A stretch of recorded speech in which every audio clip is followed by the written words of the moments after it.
Ok, ben, bonjour tout le monde. Alors je suis ravi d'être là aujourd'hui devant vous. Donc merci Emmanuel et puis à Anne-Sophie pour l'invitation. Le sujet de la présentation rassemble deux termes qu'on entend plus ou moins couramment maintenant hein, dans le domaine du développement durable. Et le titre n'a pas une forme réellement de question parce que finalement c'est un peu ça porte un peu plus sur une synthèse critique, on va dire, des connaissances actuelles sur les discours qui tendent à rassembler ces deux sujets-là ensemble, et finalement qui sont relativement rares, mais qui se font de plus en plus nombreux maintenant. Mais l'idée, comme je disais, c'est plus de vous dresser un petit portrait et puis vous apporter une approche un peu différente de ce que vous avez l'habitude de voir probablement en développement durable. Pour commencer, quelle est la différence entre un cow-boy et un astronaute selon vous? Le cow-boy, finalement, lui, il évolue dans des grandes plaines qui s'étendent à perte de vue et il n'a pas réellement conscience de la finitude des ressources matérielles dont il dispose. Et l'astronaute, lui, dans sa navette spatiale, se rend bien compte que l'utilisation qu'il fait des ressources matérielles doit s'inscrire dans une boucle régénérative et qu'il doit en faire une utilisation suffisamment efficiente pour qu'elle se perpétue au moins tout au long de son voyage. Et puis cette philosophie finalement que l'astronaute nous inspire, c'est tout simplement un économiste bien connu des années 50, Kenneth Boulding, qui l'utilisait déjà pour appuyer l'idée de circularité dans notre gestion des ressources naturelles, dont il observait les limites, hein, dont on commençait à observer les limites en tout cas, et donc à l'origine de ce grand concept qu'on appelle maintenant l'économie circulaire plus récemment. Et donc, c'est avant tout avec cette observation que notre planète se comporte comme un système fermé que a eu lieu l'origine de l'idée de circularité. Alors, ce qui caractérise un système fermé, c'est d'abord son imperméabilité vis-à-vis des flux de matière qui se trouvent en quantité constante sur Terre, mais aussi sa perméabilité vis-à-vis des flux d'énergie, et en l'occurrence les flux d'énergie solaire qui sont eux extraterrestres. Alors ça peut paraître simple de résumer la situation comme ça, mais croyez-moi, ça n'a pas toujours été évident. Et visiblement, ce n'est toujours pas le cas, puisque si on regarde l'humain typique du siècle dernier ou de ce siècle présent, eh bien son comportement finalement se rapproche plus de celui du cow-boy que celui de l'astronaute, comme en témoigne cette publication de 2015 qui se rapportait à des flux de matière de 2005 et qui montrait que seulement 6% des ressources abiotiques entrant dans l'économie mondiale se retrouvaient recyclées. Et on en avait 32% environ qui étaient d'origine biosourcée ou biodégradable. De la même façon, ce que nous montre le fameux jour du dépassement, c'est qu'on dépasse les capacités biophysiques de la Terre, de sorte qu'on consomme annuellement environ l'équivalent de 1,6 fois ce qu'on devrait consommer. Donc, on dit 1,6 planètes. Finalement, pourquoi se fait-il qu'on est encore à ce niveau-là de négligence, alors qu'on sait très bien que ça nous mène nulle part et on a pourtant conscience de ces limites planétaires? Alors, c'est jamais aussi simple que ça n'y paraît, parce que finalement, les sociétés humaines modernes s'agrandissent et se complexifient de plus en plus. En fait, les flux de matière et d'énergie n'ont jamais été aussi transnationaux, transorganisationnels, trans-tout. Et si une économie symbiotique, donc une économie où les déchets des uns sont les ressources des autres, est une solution à l'inefficience de nos systèmes opérationnels, elle tend malgré tout à complexifier davantage la traçabilité des flux de matière dans l'économie mondiale. Et à l'heure actuelle, il n'est pas réellement clair si l'économie circulaire est réellement la solution pour réconcilier la satisfaction de plus en plus de besoins pour davantage d'humains dans le respect des limites planétaires. Et puis d'autre part, avoir conscience de la finitude des ressources finalement et des limites planétaires, bien c'est une chose, mais ça ne nous dit rien réellement sur le mode opératoire, sur ce qu'on peut réellement faire pour les respecter. Alors je vais vous présenter les choses sous un angle un petit peu différent et puis on va un peu mieux comprendre de quoi il en ressort. Tout simplement, on peut commencer par la première observation suivante, c'est que les ressources minérales, on le sait bien, sont toutes substances donc extractibles de la croûte terrestre, et donc sont limitées. Et ça signifie par exemple que l'extraction de 1 kg de phosphate naturel qui va être utilisé comme engrais dans l'agriculture, c'est 1 kg de moins qui est disponible pour les générations suivantes, inévitablement. Et cette approche aborde le problème donc, de la gestion des ressources comme problème de limite d'épuisement, qui nous dit que tout niveau d'utilisation de ressources non renouvelables est inévitablement non durable. Et donc la limite d'épuisement, pour certains métaux, par exemple, ça se situe à ce qu'on appelle la barrière minéralogique. En fait, c'est le point où tous les métaux sont si rares dans la croûte terrestre ou peu concentrés qu'on ne peut pas les extraire aux techniques et au prix actuel. La deuxième observation, c'est qu'on transforme ces ressources en actifs économiques, de sorte qu'ils puissent rendre un service à la société, et ce faisant, en vieillissant, et en se dégradant et en se dissipant, on transforme ces actifs en ressources sans valeur, et c'est ce qu'on appelle finalement les déchets. Et l'observation suivante nous amène que en fait, l'inefficacité de notre système de production-consommation conduit inévitablement à accumuler davantage de déchets. Ici, ce qu'on représente comme un trou béant croissant dans la croûte terrestre. Et donc, à terme, finalement, ce qu'on peut appeler la poubelle mondiale aura tendance à remplacer finalement tous les stocks en cours d'utilisation. C'est inévitable. Donc, la conséquence directe de ça, c'est que on tend à extraire davantage dans la base de ressources, au moins pour compenser les pertes de stock en service et maintenir l'économie à flot. Pour lutter contre la croissance de ce trou béant, donc la croissance de l'augmentation des déchets, on peut transformer chaque nouveau kilogramme de déchets en ressources, et donc c'est exactement ce que vise à faire l'économie dite de recyclage. De cette façon-là, une économie de recyclage permet de dissocier ce qu'on appelle l'accumulation de déchets de l'augmentation de l'utilisation des ressources. Par contre, ce que disent les lois de la physique, c'est que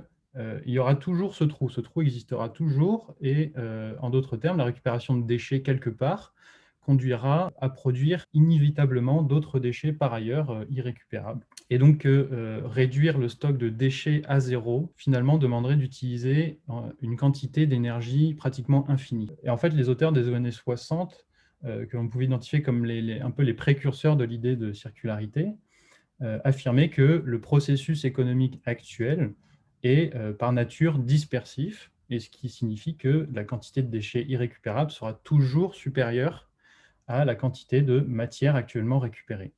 Et c'est ce qui donnait lieu à l'époque aux publications sur les limites de la croissance. Alors, ce qui est plus intéressant avec cette idée d'économie circulaire maintenant, c'est qu'elle apporte l'idée plus large de limiter l'expansion des stocks de ressources en service sur la base de ressources. Donc, la combinaison de cette idée avec donc, les observations qu'on a faites auparavant, en fait, ça suggère qu'on devrait à la fois améliorer le taux de récupération des matériaux, le rendement du recyclage, mais qu'on devrait également réduire le taux d'extraction en utilisation davantage. Un économiste français, François Gross, qui en 2011 avait observé que le recyclage ne peut contribuer finalement de manière significative à la conservation des ressources naturelles qu'une fois que le besoin en matières premières est, lui, stabilisé. Et en fait, il a suggéré qu'on atteigne un rendement de recyclage environ de 60% à 80%, combiné avec un taux de croissance de la production mondiale en matières premières qui soit inférieur à 1%. Donc c'est en quelque sorte un peu cette logique d'économie stationnaire. En fait. Donc maintenant, si on élargit notre champ d'action à l'ensemble des ressources de l'écosphère, c'est-à-dire en ajoutant l'eau, l'énergie, et les ressources biologiques renouvelables, finalement, l'approche de la durabilité devient beaucoup plus complexe parce qu'elle implique donc des processus écosystémiques pour leur permettre de se perpétuer. Alors maintenant, l'idée d'utilisation durable des ressources met l'accent sur la quantité d'activités humaines qui privent finalement l'écosystème de se régénérer. Et puis certains auteurs avaient discuté l'idée de mesurer l'appropriation humaine de la production primaire terrestre, pour lequel on peut identifier ce qu'on appelle un plafond limite. Et puis c'est aussi ce que fait en quelque sorte l'indicateur d'empreinte écologique que je vous ai présenté avant, le fameux jour du dépassement. Et finalement, l'idée d'appropriation humaine n'est pas seulement une question d'intrant dans l'économie et de gestion responsable des ressources. En fait, elle implique aussi la gestion des extrants, des déchets, des émissions. Et ça, de sorte que les activités humaines n'affectent pas négativement la capacité de l'écosystème à se régénérer. Ça n'affecte pas sa résilience, en fait.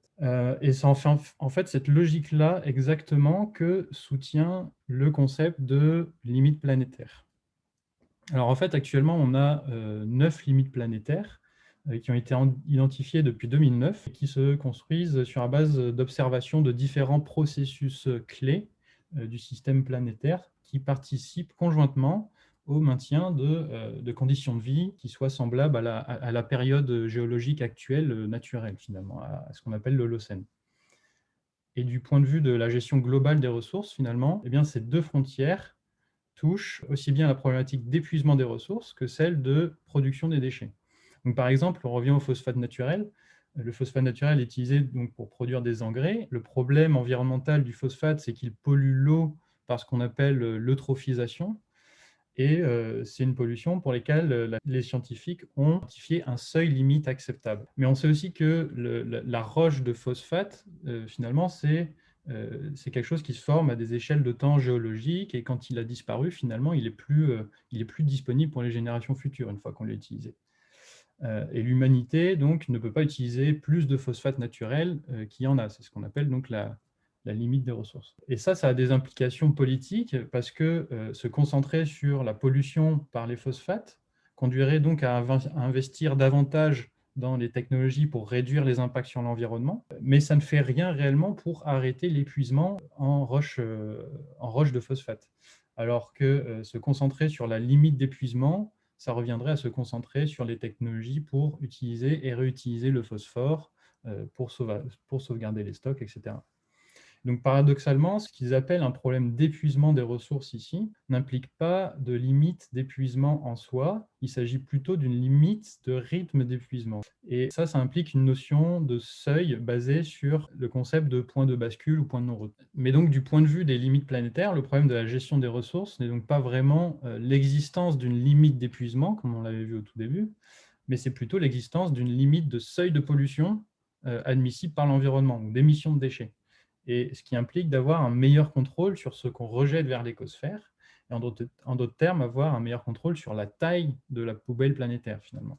Par exemple, on sait qu'il y a suffisamment de ressources énergétiques fossiles présentes dans le sol pour être brûlées et dérégler le climat de façon irréversible. Alors, respecter les limites d'épuisement ne permet pas nécessairement de respecter les limites planétaires. C'est ça que ça dit, en fait. Dans le même temps, les sociétés humaines ont besoin d'utiliser un minimum de ressources, au moins pour survivre. En fait, dans cette ligne d'idées, l'économie du donut qu'avait proposé Kate Raworth combine le concept de limite planétaire avec l'idée de maintenir des conditions sociales acceptables comme se nourrir, se loger, avoir accès à l'éducation, des choses comme ça. Et donc finalement, à l'heure actuelle, on navigue entre, d'une part, le dépassement de certaines limites planétaires, comme l'utilisation du phosphore et de l'azote pour l'agriculture, et la difficulté d'être au-delà des conditions socio-économiques acceptables, comme le déficit d'approvisionnement en phosphore pour certains pays, par exemple,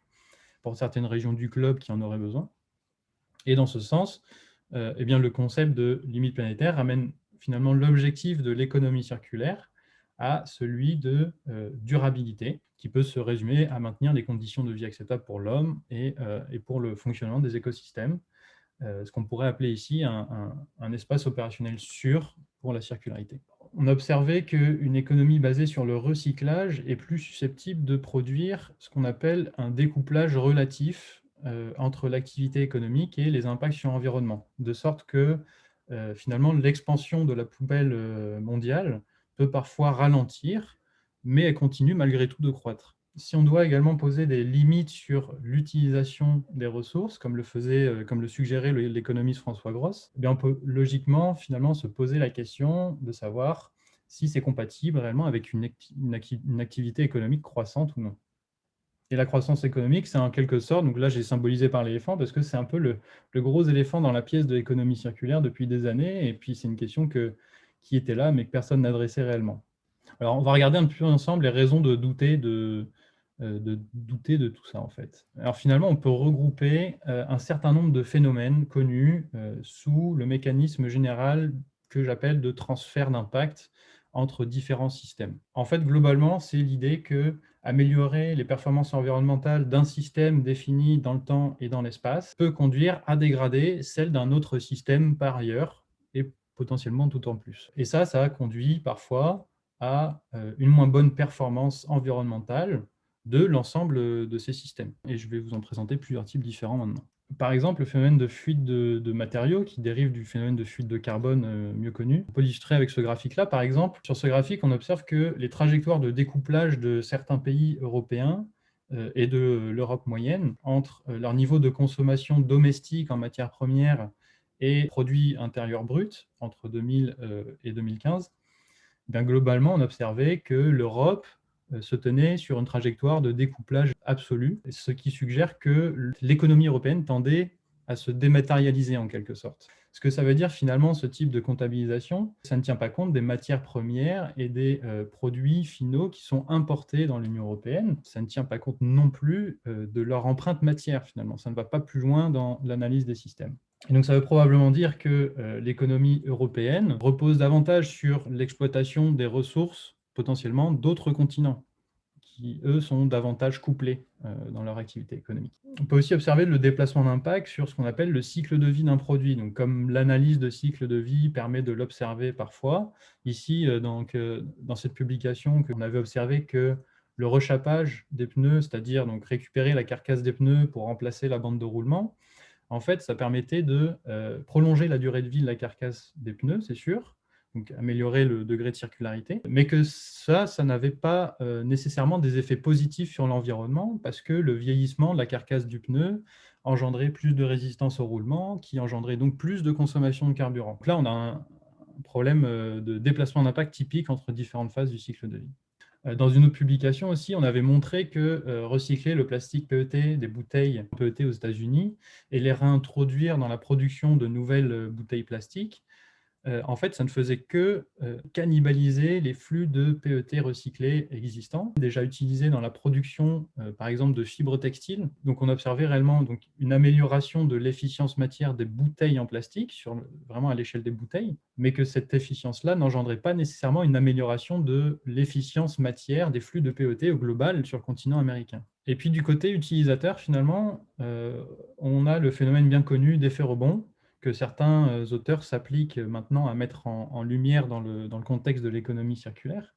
Et comme ici, dans le cas du marché des smartphones de seconde main, en fait, observer que les acheteurs de téléphones de seconde main ne les achetaient pas pour les mêmes raisons qu'ils achèteraient un téléphone neuf et qu'ils en font un usage différent. Donc finalement, l'achat du téléphone de seconde main ne permet pas de substituer totalement l'achat du téléphone neuf. Ils observaient également que les économies qui étaient réalisées dues à l'achat d'un téléphone de seconde main, eh bien, en fait, elles étaient redépensées ailleurs, dans d'autres biens de consommation qui étaient potentiellement, eux, moins éco-efficients, ou en tout cas qui atténuaient les effets positifs potentiels de l'achat d'un téléphone de seconde main. Et donc finalement, on se retrouve dans une forme de paradoxe, c'est que d'une part, finalement, plus les flux de ressources deviennent circulaires, plus il est probable que ce ne soient pas des déchets qui soient évités, mais plutôt d'autres utilisations éco-efficientes des ressources. Et à ce moment-là, est-ce qu'il vaut mieux réduire notre niveau de consommation en taxant des produits efficients pour éviter ces fameux effets rebonds, par exemple? Et donc c'est paradoxal parce que, d'autre part, il est plus probable que l'effet rebond tende à se dissiper à mesure que l'économie se dématérialise, donc à mesure que l'économie devienne plus circulaire. Donc maintenant, qu'est-ce que la durabilité avec un grand D, au sens des limites planétaires, nous enseigne sur les modes opératoires en termes de circularité, avec un grand C finalement? Si on retrace l'idée de circularité au fil des années, initialement, disons que dans les années 60, l'idée de circularité avait émergé essentiellement suite à l'apparition de la systémique et les discussions sur les limites de ressources planétaires, donc comme je les avais mentionnés au début, et les impacts écologiques des activités humaines. Et donc, on avait des publications telles que celle du Club de Rome sur les limites de la croissance, ou celle de l'économie de l'astronaute, comme celle de Kenneth Boulding. Et puis, au fur et à mesure des années, l'idée a fait son chemin en donnant lieu à différents concepts, notamment celui d'économie circulaire qui est apparu officiellement vraiment dans les années 90 avec Pearce et Turner. Et c'est depuis cette dernière décennie qu'on entend le plus parler de l'économie circulaire, notamment avec le travail de la Fondation Ellen MacArthur, qui communique beaucoup auprès des organisations et des gouvernements. Et c'est aussi une période finalement qui marque le début d'une approche plus holistique, qui intègre des questions d'ordre plus sociopolitique dans la gestion globale des déchets, des ressources et de notre système de production et consommation, et pour lesquels finalement on identifie clairement deux courants de pensée. On identifie un courant plus réformiste qui se veut plus réaliste au regard des systèmes économiques en place, et donc qui sont développés davantage par les acteurs du gouvernement et du secteur privé qui ont des agendas politiques et économiques très spécifiques, et un courant plus transformatif qui prône une forme de sobriété dans nos modes de consommation, une forme de justice sociale, plutôt que l'innovation technologique et la poursuite de l'éco-efficience. En fait, c'est une approche qui prône la suffisance et c'est une approche qui a gagné récemment beaucoup de terrain, on va dire, dans la littérature en économie circulaire. Alors, si ces deux courants qui apparaissent comme très récents dans l'évolution de l'idée de la circularité, finalement, ces deux courants-là s'inscrivent dans une tension qui existe de façon plus ancienne entre des points de vue plus pessimistes et plus optimistes vis-à-vis de la culture et l'innovation technologique au cours des années, vis-à-vis des objectifs de durabilité. Et donc, dans un livre récent, on a Charles Mann qui personnifie ces deux grandes tendances à travers l'image du prophète alarmiste qui véhicule un message de catastrophisme environnemental, disons, et celle incarnée par William Vaught, qui est celle du magicien optimiste, qui est ici incarnée par Norman Borlaug, qui était prix Nobel de la paix en 70, pour avoir amélioré les rendements des cultures de blé par croisement génétique. Et donc, si ces portraits paraissent extrêmement caricaturaux, ils ont quand même le mérite de nous faire réfléchir sur les différentes trajectoires possibles pour évoluer vers une société durable. Et donc, dans une publication plus récente, donc on a Martin Callisto-Friand, qui est un chercheur de l'Institut Copernic aux Pays-Bas. Il s'inspire de ces discours-là sur la durabilité pour dresser un portrait des discours sur la circularité, cette fois. Donc, en fait, il distingue d'abord un axe sur la croyance en la technologie pour réaliser une économie circulaire. Donc, par exemple, la réutilisation peut aussi bien impliquer l'emploi de ce qu'on appelle des low-tech et des changements plus comportementaux ou cognitifs, par exemple par l'achat de produits de seconde main ou l'implication des consommateurs dans la gestion des procédures de récupération aussi. Mais aussi, la réutilisation, elle peut être aussi facilitée par les innovations de type high-tech, comme les plateformes numériques pour le système de suivi des actifs basé sur la blockchain ou la mise en place d'une économie collaborative, par exemple. Puis on distingue finalement un autre axe qui repose essentiellement sur l'intégration des questions de justice sociale et de gouvernance dans la circularité, de façon plus homogène, on va dire. On parlera d'intégration holistique, on parlera plus de société circulaire à ce moment-là, versus une intégration plus segmentée. Et donc il s'agit plus de penser la circularité comme un changement de paradigme à ce moment-là, opérant un changement donc, systémique plutôt que simplement de considérer un autre concept de plus dans la boîte à outils.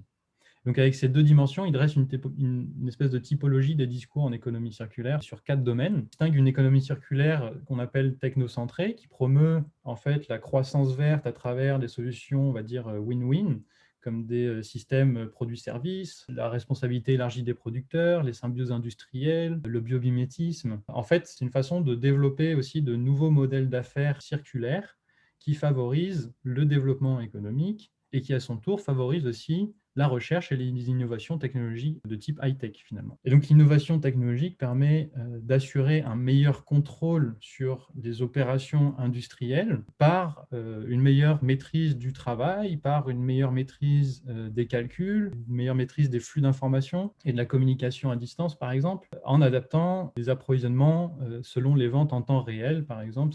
Et donc, l'innovation technologique va aussi dans le sens d'un meilleur contrôle de l'environnement, comme par exemple le fait la géo-ingénierie ou les technologies de capture de carbone.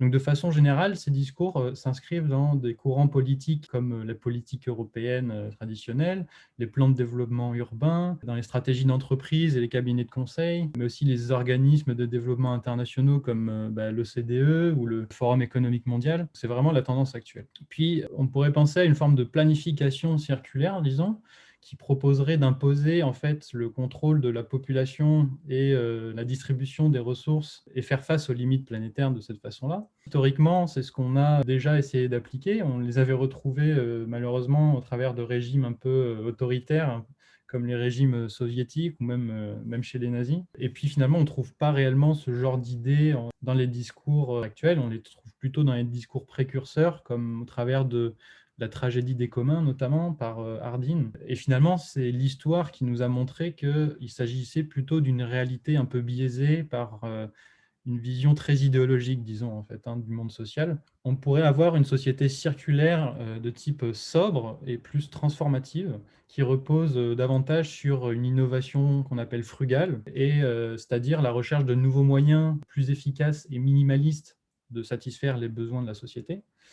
Et en fait, elle met au centre le rôle des individus en tant que citoyens actifs plutôt que des simples consommateurs ou utilisateurs, disons, préférant donc s'engager vers une révolution sociale plutôt qu'une évolution technico-économique.